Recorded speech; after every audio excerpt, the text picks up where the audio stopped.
আচ্ছা, এখানে আমি যেটা বারবার বলেছি সেটা একটু পরিষ্কার করে বুঝিয়ে দিই। এখানে 3 কাটা বুনতে হবে, তার মানে এই যে কেবলটা তৈরি হয়েছে প্যাটার্নটা, এটা 3 কাটা।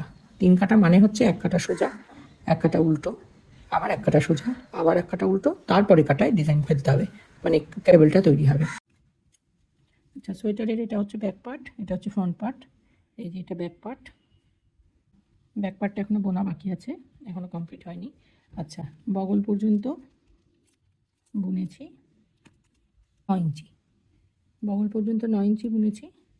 9 ইঞ্চি বোনার পরে এখানে কালার চেঞ্জ করেছি। কালারটা যখন চেঞ্জ করেছি সব সোজা বুনে, ঠিক আছে। এখানে দুটো করে যে উল্টো আছে সেটাও সোজাই বুনেছি, না হলে পরে দেখতে ভালো লাগবে না। এটা আগেও বলেছি যে যখনই আমি কালার চেঞ্জ হবে তখন সোজা কাটায় সোজা, উল্টো কাটায় উল্টো বুনে কালার চেঞ্জ করতে হবে।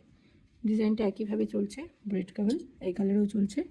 এটা একটা খুব সুন্দর সোয়েটার হবে যার হাফ পোর্শন এই কালার, হাফ পোর্শন এই কালার। আচ্ছা,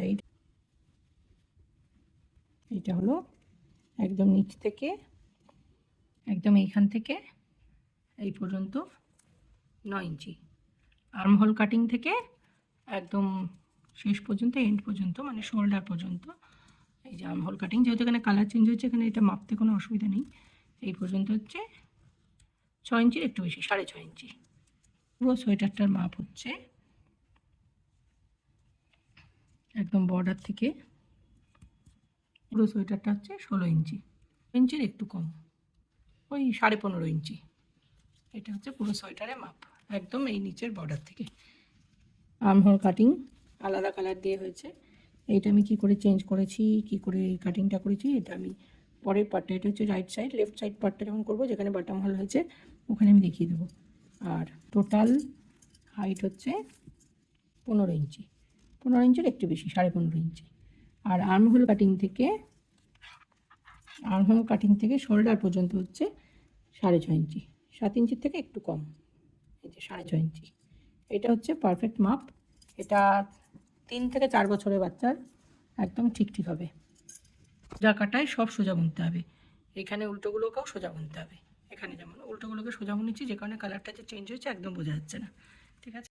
এখানে আমি 3, 2, 1, 1 করে ঘর বন্ধ করেছি, ঠিক আছে। ঘর বন্ধ আমি অনেকবার দেখিয়েছি, তাই এখানে আর দেখালাম না। তো এখানে 3, 2, 1, 1 করে ঘর বন্ধ করার পরে এখানে ছিল আমার 14টা ঘর, 14টা ঘর, 3, 2, 5, 6, 7, 7টা কমে 7টা থাকবে। এই যে 3, 3, 6 রেখে 7, 7টা ঘর আছে। 7টা ঘরে যেরকম নর্মাল সোজা বুনতে হয় এরকম সোজাই বুনবো, যে ডিজাইনটা প্রথম থেকে করেছি সেটাই হবে, শুধু এখানে কালারটা চেঞ্জ হয়েছে, আর কিছুই নতুন কিছুই হয়নি। সরি। তো এখানে 7টা সোজা আর আগের বারের মতোই দুটো উল্টো।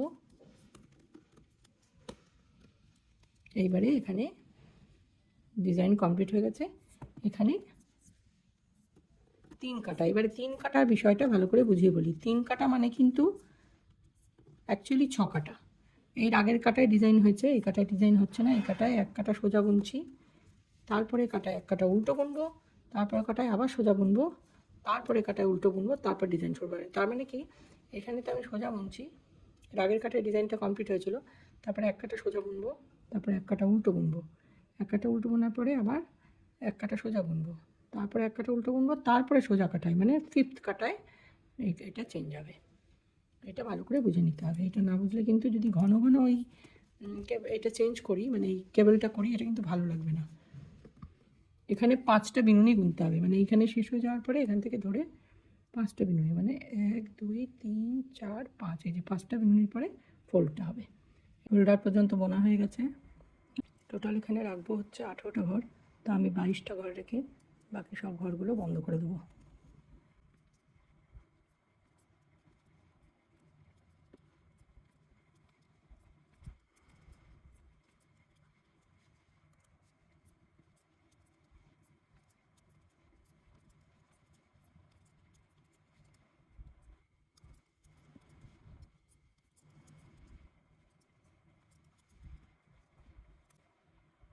এখানে 22টা ঘর রইল। এবার এই 22টা ঘর যেরকম ডিজাইন চলছে ডিজাইনের নিয়মে বুনতে হবে।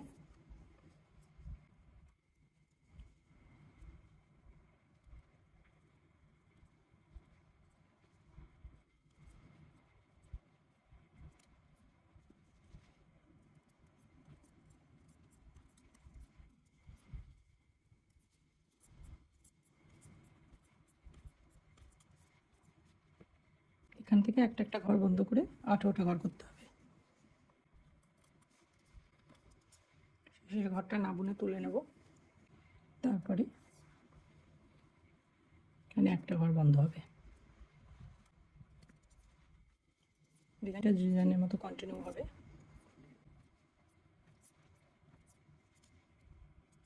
পিছনের ঘরগুলোকে সামনে আনবো, যেরকম প্রতিবারই করেছি।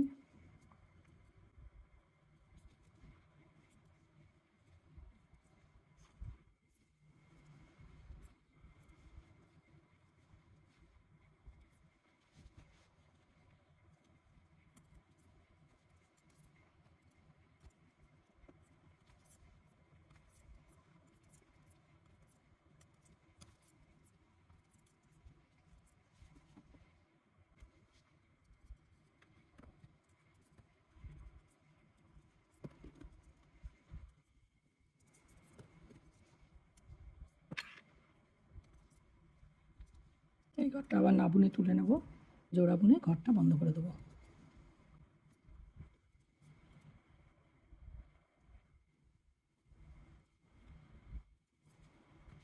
এখানে আবার আছে 7টা, 8, 9, 10, 11, 12, 13, 14, 15, 16, 17, 18।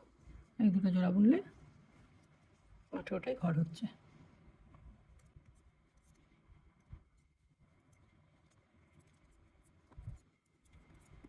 একদম সেম হয়েছে।